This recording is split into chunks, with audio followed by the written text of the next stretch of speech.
couple of years ago, I was skiing. It was a beautiful sunny day, Carolina blue sunshine, hardly a cloud in the sky, white snow, beautiful green trees.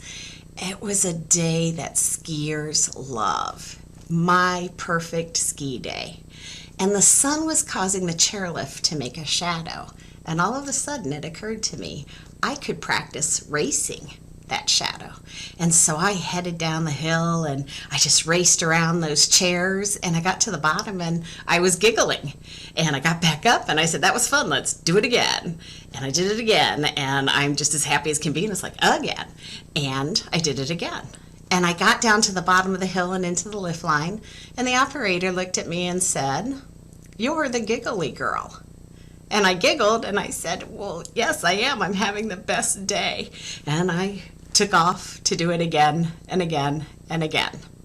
I left the hill that day so happy and energized, remembering that life was full of joy and worth living. I don't have to tell you that it's been a difficult year. The word that I've heard that describes it best, I think, is messy. If you're like many people, you and your team members are tired, anxious, angry, perhaps depressed.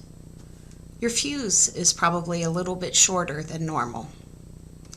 As the new round of the pandemic hit, I thought, man, I'm going to have to dig deeper.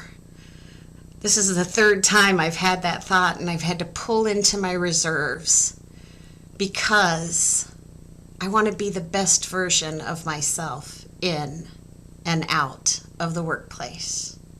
So do you. Your workplace needs the best version of you. Your life deserves the best version of you.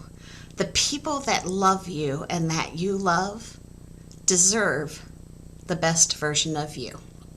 One way that you can immediately energize yourself and show up more fully in the world is to do something that you love. For me, those things always involve speed and sunshine. I live on a lake, and oh my gosh, you put me on a jet ski, I giggle with the sheer joy of living. Convertible, sheer joy of living. Zooming down the ski hill, you already know, giggling with the sheer joy of living. What makes you giggle, laugh, get flooded with endorphins and feel-good hormones? If you start thinking about what you love to do, you're going to get that hormone boost without even having to do it. It's like your body wakes up and it says, ooh, we're going to get to do something good.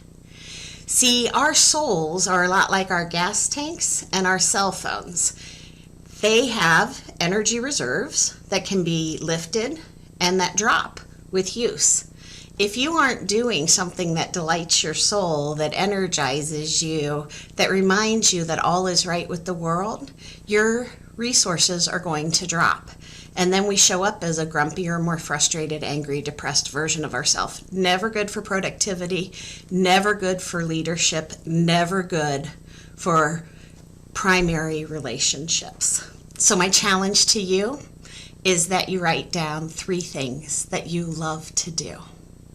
And then you make a commitment to do them. Now, what does that commitment look like? I highly recommend once a month at a bare minimum. I kind of think that's the anorexic side that you're flirting with if it's less than that. One fun thing a week, I believe, is optimal. If you have a family, one fun thing is a family a week. Optimal. We want to make sure, you want to make sure, I want to make sure that our reserves are high, especially during turbulent times.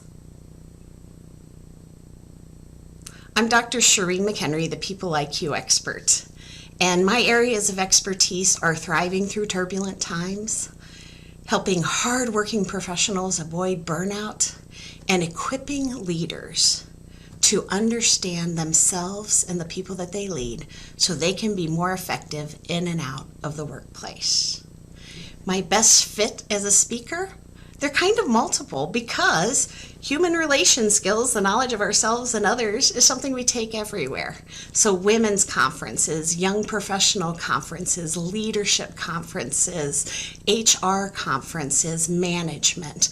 Those are the areas that I would love to join you by providing a high energy, high content, high touch presentation that will change your organization, enhance lives, and be talked about for years to come.